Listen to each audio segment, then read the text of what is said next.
If there's one thing we don't do enough, that's walking.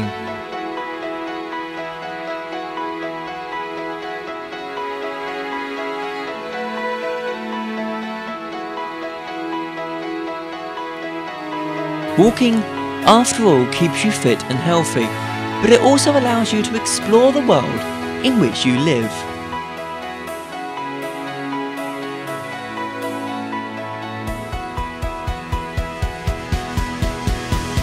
No matter where you walk, there's always something to see, something interesting to ponder at.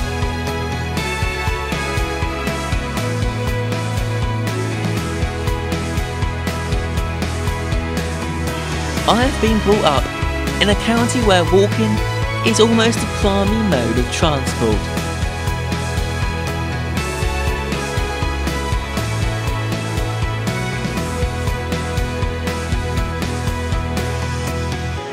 In this series, I have travelled the length and the breadth of the county on its many walking trails.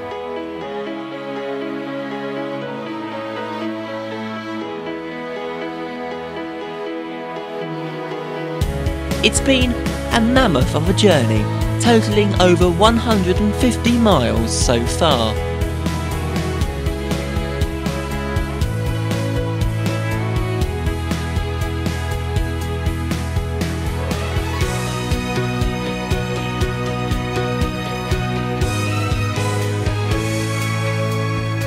In this programme, I continue my walk along the southernmost border of the county, along the Angles Way.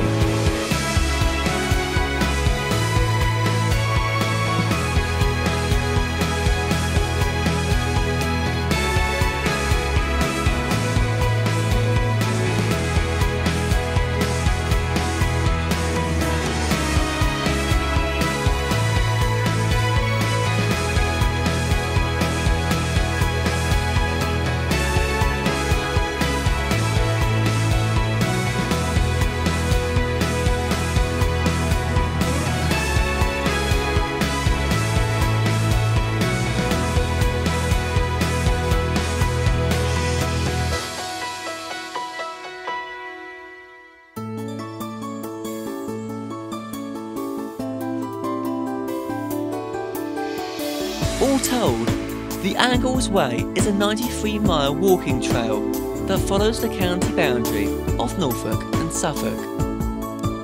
It's a fantastic trail, really taking you into the heart of what it means to be in East Anglia.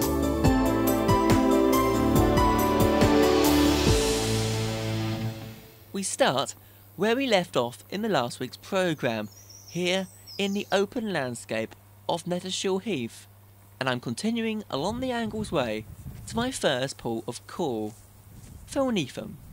With only about 230 people, Felnetham isn't the largest village in the world, but its attention to wildlife is to be admired.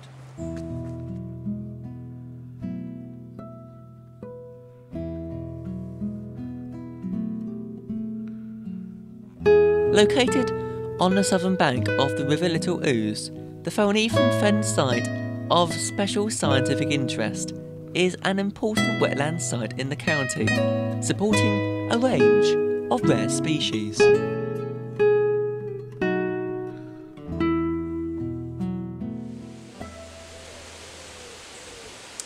fen consists of carr woodland and meadows, and is particularly famous for the very rare black bog rush.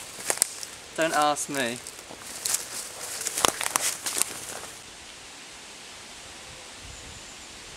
Surrounding meadowlands and ditches support other species of plants, as well as the grasshopper, warbler and the protected water shrew.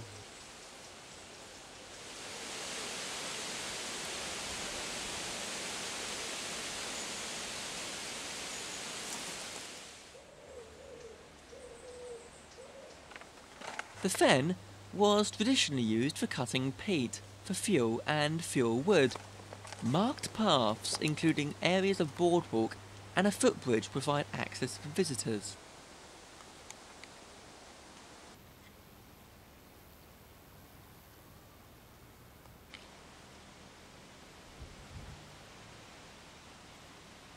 To the west of the village, Felnethan Windmill is a lovingly restored 19th century tower mill, and if you're lucky, it's open to visitors on weekends at some points of the year. Much of the Angles Way travels along the River Ouse, along the river valley. The landscape is a low plateau of heavy clay soils with river valleys. There's a lot of fens around this area, surviving the threat of nearby dredging, which is a good thing because they're home to some unique flora and fauna. I've got one species in my hand. Let's take a peek.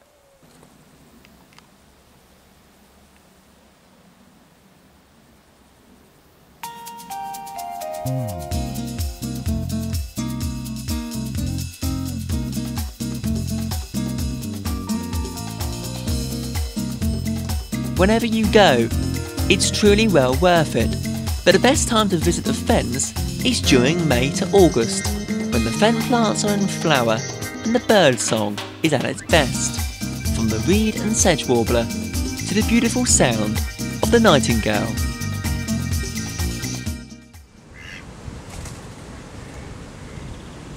My next location on the Angles Way is not one to be dissed.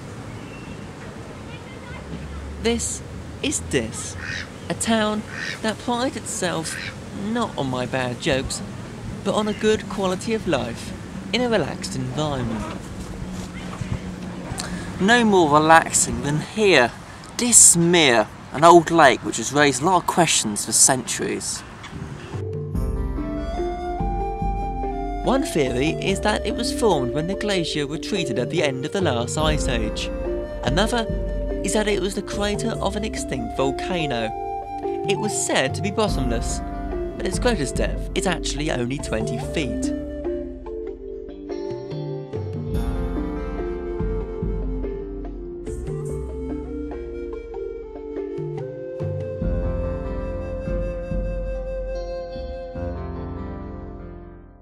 From one side of the mere, Diss Park offers a lovely setting for a whole variety of different activities, from angling, fishing and picnicking. It's here at Diss where my walk along the Angles Way comes to an end. But what a walk along fens and marshland, among some of the most mesmerising landscapes. Join me next time on the Boadicea Way as we head back north to the city of Norwich.